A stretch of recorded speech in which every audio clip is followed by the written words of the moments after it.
हरे कृष्ण। सभी वैष्णवों के चरणों में दंडवत प्रणाम। पापांकुशा एकादशी की कथा।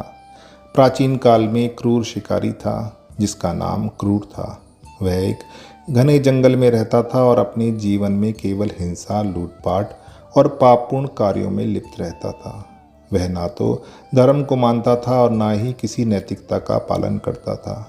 वह निर्दयतापूर्वक जीवों की हत्या करता, लोगों को लूटता और समाज में भय का कारण बना रहता था।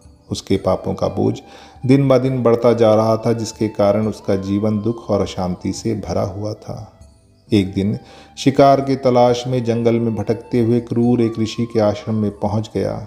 वहां एक महान संत अंगिरा ऋषि से मिला। क्रूर की दयनीय स्थिति को देखकर ऋषि को उस पर दया आई। उन्होंने क्रूर से उसके जीवन और कर्मों के बारे में पूछा। क्रूर ने अपनी सारी कहानी ऋषि को सुना दी और बताया कि वह अपने पाप पूर्ण बोझों के कारण दुखी है, लेकिन उसे मुक्ति का कोई रास्ता नहीं पाता। ऋषि अंगिरा ने क्रूर को समझाया कि पापों से मुक्ति का एकमात्र मार्ग भगवान विष्णु की भक्ति और धर्म का पालन है। उन्होंने क्रूर को अश्विन मास के शुक्ल पक्ष की एकादशी यानी पापांकुशा एकादशी का व्रत करने की सलाह दी। ऋषि ने कहा कि इस एक एकादशी का व्रत इतना पुण्यकारी है कि वह व्यक्ति के सभी पापों को नष्ट कर सकता है और उसे भगवान विष्णु की कृपा प्राप्त हो सकती है। क्रूर ने ऋषि की बात को गंभीरता से लिया और उनके बताए विधि विधान के अनुसार पापांकुशा एकादशी का व्रत करने का संकल्प लिया। उसने व्रत के दिन प्रातः जल्दी उठकर स्नान किया, स्वच्छ वस्त्र धारण किए और भगवान विष्णु की मूर्ति की स्थापना की। उसने तुलसी पत्र, फूल, चंदन, धूप और दीप के साथ भगवान विष्णु की पूजा की। पूरे दिन उसने उपवास रखा और भगवान विष्णु के मंत्र ओम नमो भगवते वासुदेवाय का जाप किया।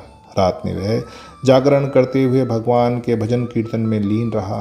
क्रूर ने पूरे मन और भक्ति के साथ इस व्रत को पूर्ण किया। उसकी भक्ति और निष्ठा से प्रसन्न होकर भगवान विष्णु ने उसे दर्शन दिए। भगवान ने कहा, हे क्रूर, तुमने पापांकुशा एकादशी का व्रत पूरी श्रद्धा और विधि विधान से किया है। तुम्हारे सभी पाप नष्ट हो गए हैं और अब तुम मेरे परम धाम को प्राप्त करोगे। इसके बाद भगवान विष्णु की कृपा से क्रूर के सारे पाप धुल गए और उसे मोक्ष की प्राप्ति हुई। उसका जीवन जो पहले हिंसा और अधर्म से भरा हुआ था, अब शांति और पुण्य से परिपूर्ण हो गया।